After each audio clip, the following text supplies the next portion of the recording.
வணக்கம், இது நம்ம வீட்டு திரை. நான் சங்கர். இந்த வீடியோவில் நான் ரிவ்யூ பண்ண போகிறது மலையாள படம் கருடன். இந்த படம் நவம்பர் 3 தேட்டரில் ரிலீஸ் ஆச்சு. இப்போ OTT-ல அவைலபிளாக இருக்கு. பிஜு மேனன், சுரேஷ் கோபி, அபிராமி, சித்திக், ஜெகதீஷ் மற்றும் பலர் நடிச்சு இந்த படத்தை டைரக்ட் பண்ணியிருக்கிறாரு அருண் வர்மா. இந்த படத்தோட கதை, தெரேசான்ற ஒரு காலேஜ் ஸ்டூடெண்ட்டை யாரோ ரேப் பண்ணிடுறாங்க. அந்த கேஸ் இன்வெஸ்டிகேட் பண்ண டிசிபி ஹரிஷ் அதை பண்ணது அந்த பொண்ணு படிக்கிற காலேஜில் ப்ரொஃபஸராக இருக்கிற நிஷாந்த் தான் கண்டுபிடிச்சு அவரை கோர்ட்டில் ஆஜர்படுத்தி அவருக்கு 7 வருஷம் சிறை தண்டனையும் வாங்கி கொடுத்துட்டாரு.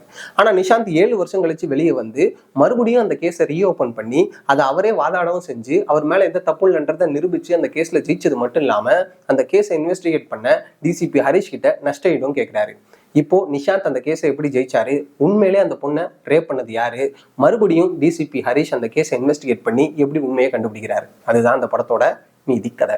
இந்த படம் ஒரு ஓவியம் மாதிரி. எப்படி ஒரு ஓவியம் முடியும் போது தான் அது என்ன, அதன் மூலமா என்ன சொல்ல வராங்க, அது நல்லா இருக்கா இல்லையான்ற ஒரு கிளாரிட்டி நமக்கு கிடைக்குமோ, அந்த மாதிரி இந்த படம் முடியும் போது தான் என்ன சொல்ல வராங்க, இந்த படம் நல்லா இருக்கா இல்லையான்ற ஒரு கிளாரிட்டி நமக்கு கிடைக்கும். ஏன்னா இந்த கதையில 3 கன்க்ளூஷன் இருக்கு. ஃபர்ஸ்ட், டைட்டில் கார்டு போடுறதுக்கு முன்னாடியே அந்த குற்றவாளி யாருன்னு கண்டுபிடிச்சு அவனுக்கு தண்டனை வாங்கி கொடுத்துருவாங்க. ரெண்டாவது, இன்ட்ரோல் பிளாக்ல 7 வருஷம் கழிச்சு ஜெயில இருந்து வெளியே வந்து அந்த கேஸை மறுபடியும் ரீஓபன் பண்ணி அதை அவரே வாதாடி தான் ஒரு நிரபராதின்னு நிரூபிச்சிருவாரு. 3வது கன்க்ளூஷன் தான் நமக்கு இந்த படத்து மேல இருந்த அபிப்பிராயத்தையே மாற்றும். ஏன்னா அது வரைக்கும் இது ஒரு நார்மலான படமா தான் நமக்கு தெரியும். ஆனா அந்த ரிவீலிங் பாயிண்ட் வரும்போது தான் ஓகே, ஒட்டுமொத்த ட்விஸ்ட்டும் இங்கே தான் இருக்கு, அதை விட அது எதுவும் நம்ம எக்ஸ்பெக்ட் பண்ண மாதிரி இல்லையேன்னு நம்ம ஆச்சரியப்படுற அளவுக்கு படத்தை செம்ம இன்ட்ரெஸ்டிங்கா கொண்டு போய் முடிச்சிருப்பாங்க.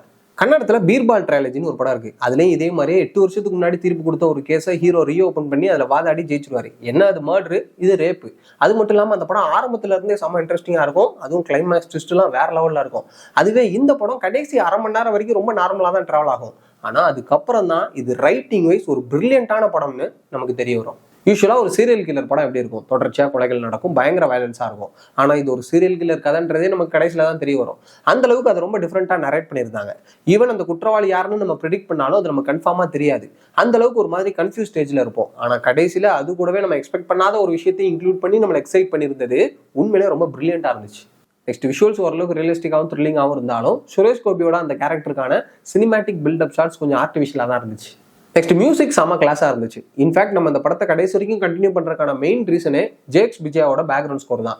ஏன்னா ரொம்ப சிம்பிளான சீன்ஸை கூட அவரோட மியூசிக் மூலமாக செம்ம இன்ட்ரெஸ்டிங்காக கன்வெர்ட் பண்ணிடுறாரு. நெக்ஸ்ட், கேரக்டரைசேஷன் தான் இந்த படத்தோட ஒரு பிக்கெஸ்ட் ப்ளஸ்.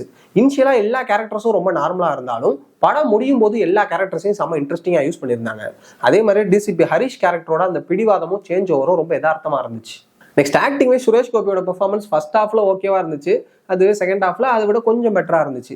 அடுத்து, பிஜு மேனோட பெர்ஃபார்மன்ஸை விட அவர் அந்த கேரக்டர்லாம் நடிக்க வச்சது தான் எனக்கு இந்த படம் பயங்கரமா ஒர்க் அவுட் ஆனதுக்கு காரணம். அது ஏன்றது படம் பார்க்கும்போது உங்களுக்கே தெரியும். அடுத்து, சித்திக், ஜெகதீஷ், அபிராமி, தலைவாசல் விஜய்னு படத்தில் நடிச்சிருக்கிற எல்லாரும் அவங்க கொடுத்த போஸ்ட்டை நீட்டாக பண்ணி கொடுத்துருந்தாங்க.